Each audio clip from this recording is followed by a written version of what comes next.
Welcome to another exciting video. और इस video हम लोग बात करने वाले हैं JSX क्या होता है। ठीक है, JSX बहुत ही सिंपल कॉन्सेप्ट है। आई डोंट नो व्हाई लोग इसको बहुत कॉम्प्लिकेटेड क्यों बता देते हैं।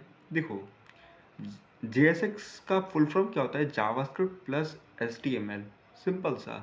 ठीक है, अभी इसकी बात करोगे ना तो JSX कुछ नहीं है। It let you write UI code that looks like HTML inside JavaScript. That's it. मतलब क्या है, आप अपने HTML और JavaScript कोड को एक साथ मिक्स एंड मर्ज करके यूज़ कर सकते हो, और उसी को हम लोग JSX कहते हैं। एग्जाम्पल की अगर हम बात करें तो आपने कॉन्स्ट एलिमेंट और element is equal to hello world आपने H1 के अंदर ले रखा है। ठीक है, तो but this is a not HTML, it is a JSX, यानी कि रिएक्ट अंडरस्टैंड कर सकता है JSX को। ठीक है, अभी यहाँ पे दूसरी चीज़ ये है, वाई JSX एग्जिस्ट, मतलब JSX जो होता है वो एग्जिस्ट क्यों करता है। बेसिकली जो JSX है, अगर आप बात करोगे तो वो बहुत सिंपल है। अभी अगर हम जावास्क्रिप्ट की हेल्प से एक हेलो वर्ल्ड बनाए H1 के अंदर, तो कैसे बनाओगे? Const element is equal to React dot create element, और उसके अंदर आपका H1, फिर उसमें आप नल सेट करोगे स्टार्टिंग में क्योंकि कुछ नहीं होगा, फिर बाद में आप उसमें हेलो वर्ल्ड डालोगे। This is a very ugly type of code. ठीक है, दूसरा हमारे पास ऑप्शन मिलता है JSX का। JSX क्या करता है, आपको उसी चीज़ को रखने के लिए बहुत ही सिंपली आपका जावास्क्रिप्ट और HTML को एक साथ मर्ज कर देता है। रियल लाइफ एनालॉजी की बात करोगे, writing Java JSX is a like speaking your native language inside a machine code. समझ गए? एंड एक और बहुत ही इम्पोर्टेंट कह लो डिफरेंस जो कि अक्सर पूछा जाता है JSX और HTML के अंदर, तो HTML जो है ये क्लास यूज़ करता है। अगर मान लो आपको CSS लिखना हो तो आपको क्लास लिखना पड़ेगा।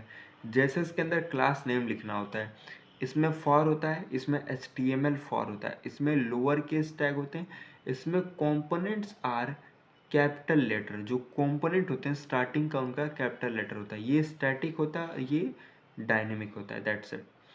JSX with JavaScript, magic part यहीं पे है। देखो, प्लेन HTML आप इस प्रकार से लिखोगे, हेलो आर्यन, लेकिन जो डायनेमिक JSX है, यानी कि जो डायनेमिक आपका JSX का है, वो क्या करेगा, कॉन्स्ट नेम बनाएगा, उसमें आर्यन पास कर देगा, और H1 के अंदर क्या होगा, इस प्रकार से दे दोगे।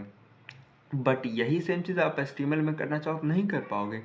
अब यहाँ पे डेटा आपका डायनेमिक आता है, यहाँ पे आपका डेटा डायनेमिक नहीं आता, आपको स्टैटिकली लिखना पड़ता है।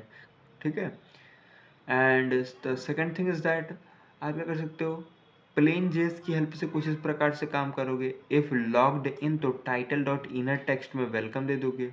लेकिन रिएक्ट JSX में क्या है, H1 के अंदर ही अगर लॉगिन है तो वेलकम, और अगर लॉगिन नहीं है तो प्लीज़ लॉगिन कह देगा। तो कितना इजी है और कितना कोड हमारे लिए बेटर हो जाता है ना। तो जैसे उसके कुछ रूल होते हैं जिन्हें आप समझ लो, जैसे कि आपने H1 लिखा, इसी में P लिख दिया, तो ये सही नहीं है। आप एक काम करो, उसको एक डिव के अंदर रैप कर दो ताकि वो बेटर काम करे। फॉर एग्जांपल में अगर आप देखोगे तो हमारा जो ये कोड है, ये हमने पिछली वीडियो में देखा था। इसमें देखो तो हमने क्या कर रखा है, इस पूरी चीज़ को रैप कर रखा है, यानी कि हेडर आपका, इमेज आपका, पैराग्राफ आपका, anchor tag, everything we have wrapped into a div whose class name is a app. Okay, हम चाहे तो इसकी जगह पे एक और कॉन्सेप्ट होता है, हम उसका भी इस्तेमाल कर सकते हैं। उसको याद नहीं आ रहा, शुगर कहते हैं, क्या कहते हैं आई डोंट नो, याद नहीं आ रहा थोड़ा सा। ठीक है, तो बेसिकली उसका कुछ इस प्रकार से सिंटैक्स होता है। दैट मीन्स हम सिंपल उसको एक एंगल ब्रैकेट्स को स्टार्ट एंड क्लोज करके अगेन हम क्या करेंगे, उसको ऐसे ही स्टार्ट एंड क्लोज कर देंगे। ठीक है, तो इससे क्या होगा ना, वो एक तरीके से कह लो वो डिव तो नहीं है लेकिन वो रैपर का काम करता है। ठीक है, उस एलिमेंट के लिए। उसी प्रकार से और भी चीज़ों को आप यहाँ पे देख सकते हो। JSX इज अ कन्वर्टेड, जैसे कि अगर आप देखोगे तो सिंपली आपने ये लिखा है, लेकिन ये ब्राउज़र कैसे करेगा, react dot create element H1 नल और हेलो, इस प्रकार से ये ट्रीट करेगा। ठीक है, JSX versus HTML mindset shift अगर आप बात करोगे तो HTML थिंकिंग कैसे है, I am writing web page. React क्या करता है, I am describing UI based on a data, ठीक है। स्मॉल प्रैक्टिस वगैरह आप कर सकते हो।